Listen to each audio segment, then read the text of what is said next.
História de hoje. Comecei um novo emprego há algumas semanas. Desde então, coisas estranhas continuam acontecendo com meus novos colegas de trabalho. Meu primeiro dia de trabalho foi na segunda, dia 9 de fevereiro. Era para ser um trabalho temporário, algo que estou fazendo até encontrar algo melhor. Pelo menos é isso que eu digo para mim mesmo depois de ser demitido do meu último emprego e ser ignorado por todas as 147 candidaturas que fiz desde então. Então, sim, estou aqui por necessidade. Além disso, o pagamento é razoável, então não posso realmente reclamar. É um escritório pequeno, e tentando não ser muito vago, mas também não dando muitas informações que identifiquem, trabalha em um papel voltado para atendimento ao cliente. Ou seja, não há nada para fazer se não tem clientes presentes. E no tempo que estou trabalhando aqui agora, vi um total de 5 clientes. É chato, claro, mas há coisas piores que posso fazer por US$ 23 a hora. Já conheci todos os meus colegas de trabalho. É um grupo pequeno. Além de mim, tem o Adam, um homem mais velho que passa o tempo evitando conversas. A Jane, uma mulher mais velha que está aposentada e precisa de algo para fazer. A Ellie, uma estudante universitária que gosta de conversar muito. O Kevin, um cara da minha idade, que leva esse trabalho muito a sério. E a Sandra, que se apresentou como uma mãe adolescente. É um grupo diversificado, para dizer o mínimo, mas no geral todo mundo é fácil de lidar. Excluindo nós estão os dois gerentes, Jeremy e Kate.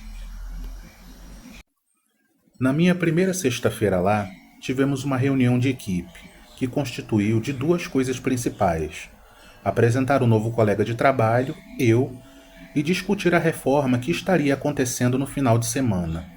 A Kate, que liderava a reunião, passou o tempo todo falando sobre os novos móveis que estávamos recebendo e a cor das paredes que seriam pintadas.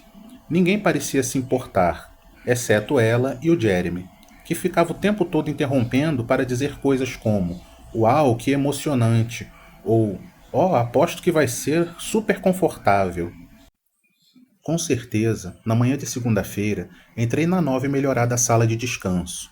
As paredes marrons e sujas tinham sido pintadas de uma cor verde claro, e todos os antigos móveis desiguais foram substituídos por outros de muito melhor qualidade.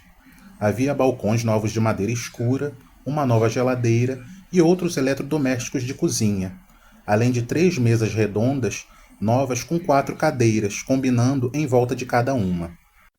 Como fui o primeiro a chegar naquele dia, além de Kate e do Jeremy, aproveitei um tempo para dar uma volta pela sala de descanso e conferir tudo. Eles colocaram uma máquina de café nova e chique, e enquanto testava, o Adam entrou. "Bom dia", eu cumprimentei, sem esperar uma resposta. Não recebi uma, mas observei enquanto ele passava as mãos pelas superfícies novas da nova cozinha.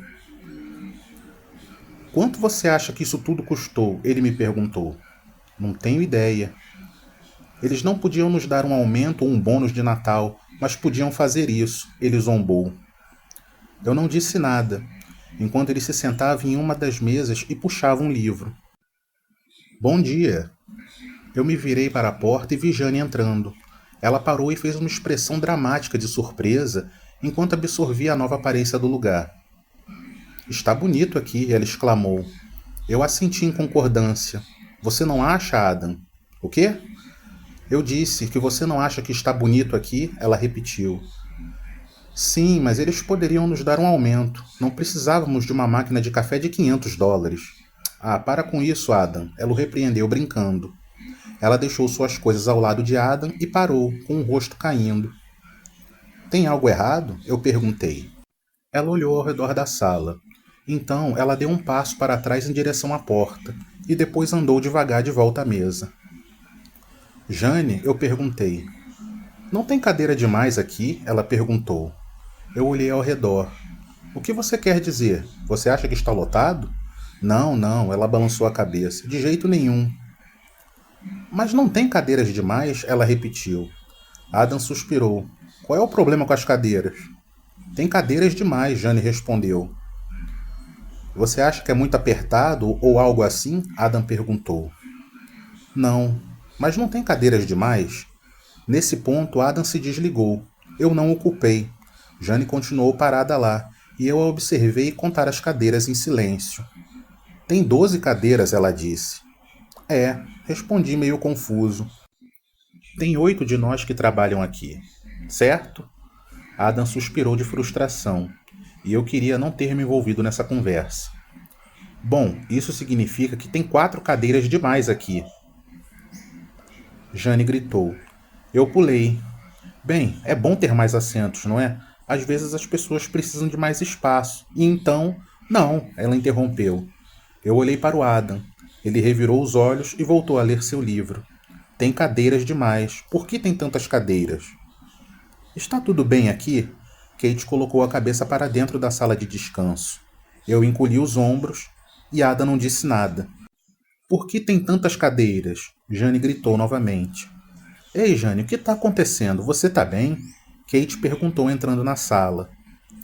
Qual é a dessa quantidade de cadeiras? Jane perguntou com um tom acusatório e desagradável.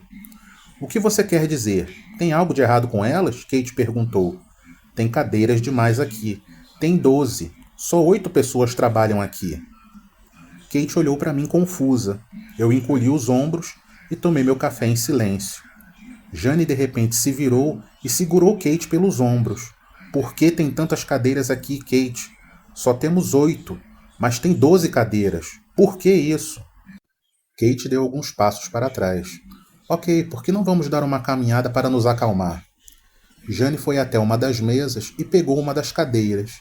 De repente, ela a levantou e a lançou diretamente na cabeça de Kate. Kate gritou. Tenho certeza que também gritei. Adam não reagiu. Logo depois, a polícia foi chamada. E nós outros assistimos enquanto eles arrastavam Kate para fora do prédio, enquanto ela continuava gritando sobre como tinha cadeiras demais. No dia seguinte, ninguém realmente falou sobre Jane. Rolou 1 ou 2 comentários feitos aqui e ali, esperando que ela estivesse melhorado, mas foi só isso. Alguns dias depois, surgiu um novo tópico de conversas. O que essas pessoas estavam comentando dessa vez era o fato de que Adam não tinha vindo trabalhar. Aparentemente, Adam nunca faltou a um dia de trabalho em seus 8 anos de serviço aqui. Ele ligava, mesmo que achasse que iria se atrasar 1 minuto, e ninguém conseguiu entrar em contato com ele. No final do dia, finalmente tivemos uma atualização, que era que Adam teve um acidente. Ellie, que estava naquele dia, perguntou que tipo de acidente. Um acidente, Kate respondeu, como se isso fosse nos dar mais informações. Certo, eu entendi, mas que tipo de acidente? Um acidente de carro? Ele foi assaltado ou o quê? Ellie perguntou. Adam teve um acidente. Kate respondeu com um sorriso antes de se retirar para o seu escritório. Vou ligar para ele, Ellie disse. Por quê? Eu questionei. E se ele estiver em coma ou algo assim? Como ele vai responder? Ele não está em coma, ela zombou enquanto discava o número dele. Eles teriam dito isso. Eu não sei se teriam, na verdade. Oi, Adam, é a Ellie do trabalho. Ela disse ao celular. Ouvi que você teve um acidente.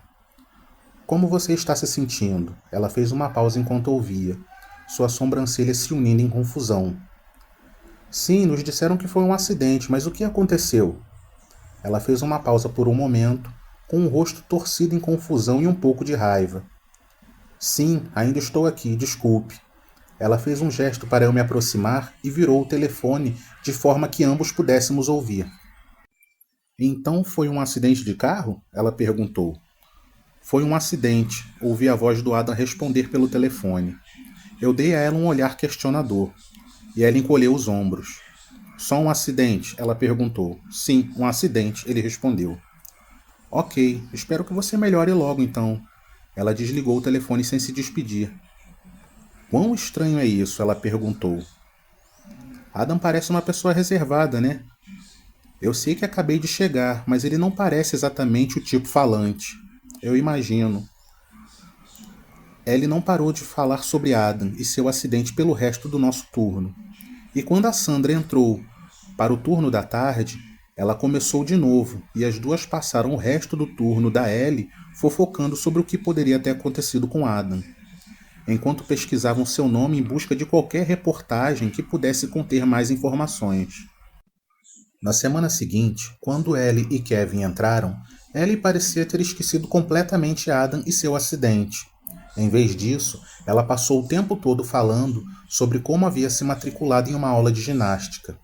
Ela contou como costumava fazer ginástica na infância, afirmando que teve a chance de ser uma olímpica profissional, mas não conseguiu por causa do divórcio dos pais.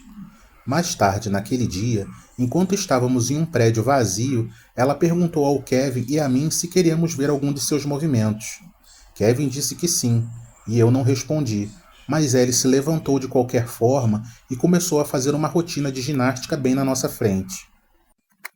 Ela sorriu enquanto fazia uma abertura, e então se levantou e fez uma flexão para trás. Kevin aplaudiu. Então ela fez mais 2 acrobacias pelo chão, quase acertando uma das lâmpadas antes de se voltar para nós. E para um grande final, ela disse enquanto respirava fundo: um mortal. Nós assistimos enquanto ela se preparava para o mortal. Aconteceu tão de repente que mesmo agora, quando penso sobre isso, é difícil imaginar a ordem em que as coisas aconteceram.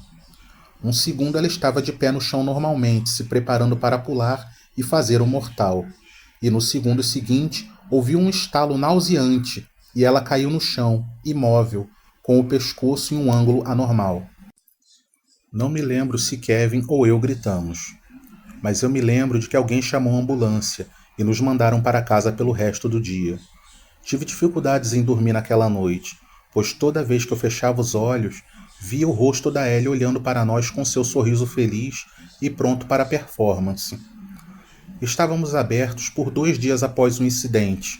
A Sandra foi chamada para cobrir o turno da Ellie. Ninguém disse nada um para o outro naquele dia. Eu não me importei, pois não sabia o que fazer ou o que dizer, e estava com medo de que se eu falasse, começasse a chorar. E eu realmente não queria fazer isso na frente dos meus novos colegas de trabalho. No final do turno dela, Sandra começou a reclamar em como não queria ser a responsável por cobrir o turno da Ellie. Ela disse que Kevin foi o primeiro a ser convidado, mas ele teve uma emergência familiar, que ela acreditava que ele estava mentindo para evitar sua volta ao trabalho. Eu não disse nada. Ela suspirou dramaticamente. Vou fazer minha pausa para o almoço, disse, embora já tivesse feito isso. Ok, eu respondi. Não havia cliente de qualquer forma. 40 minutos depois, Sandra não apareceu, então decidi procurá-la.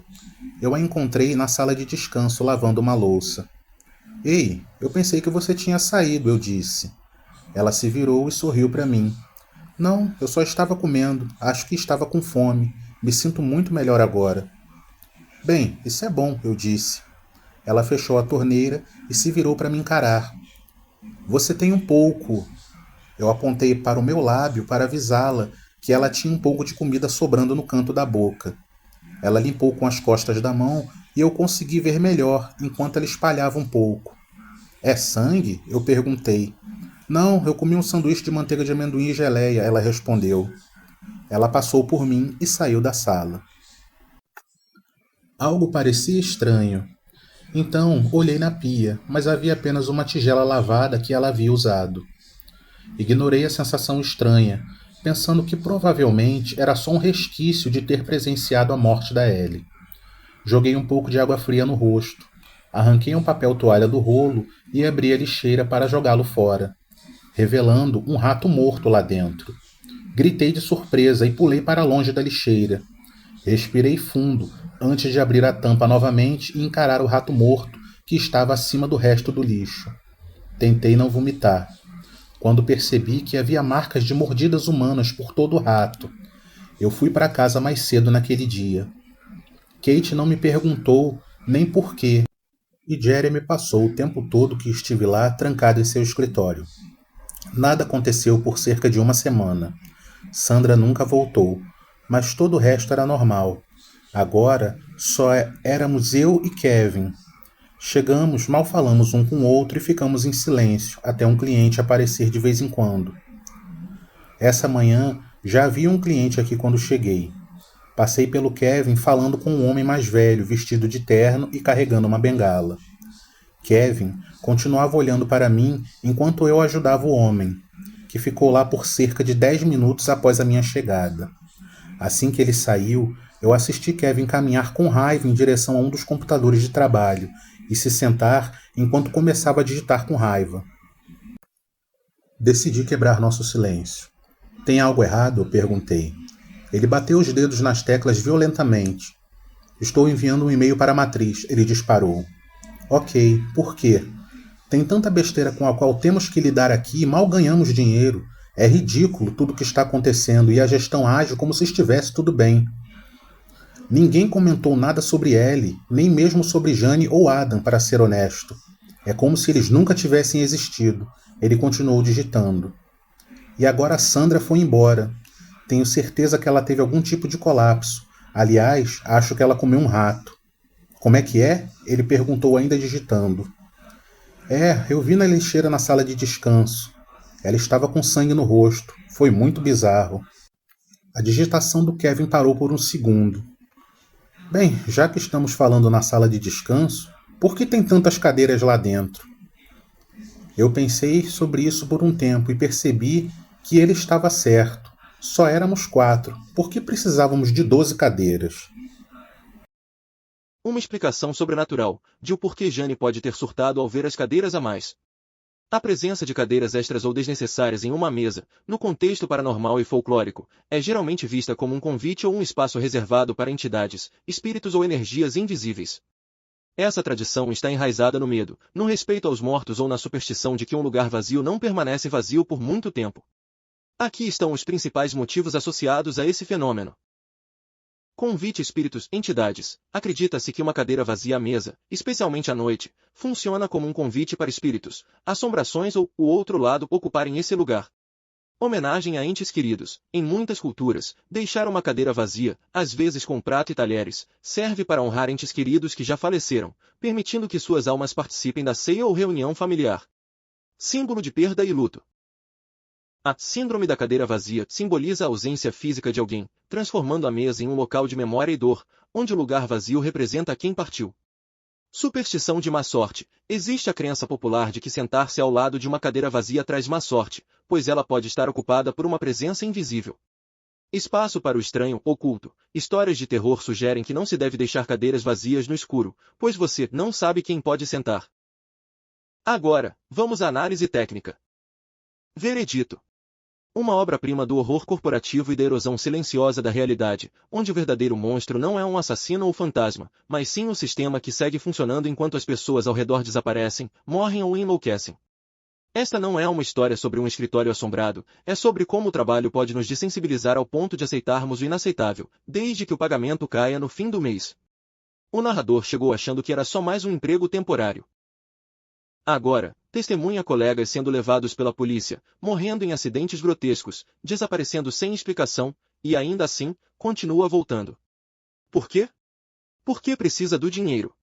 E essa é a parte mais aterrorizante. Pontos de terror primordiais.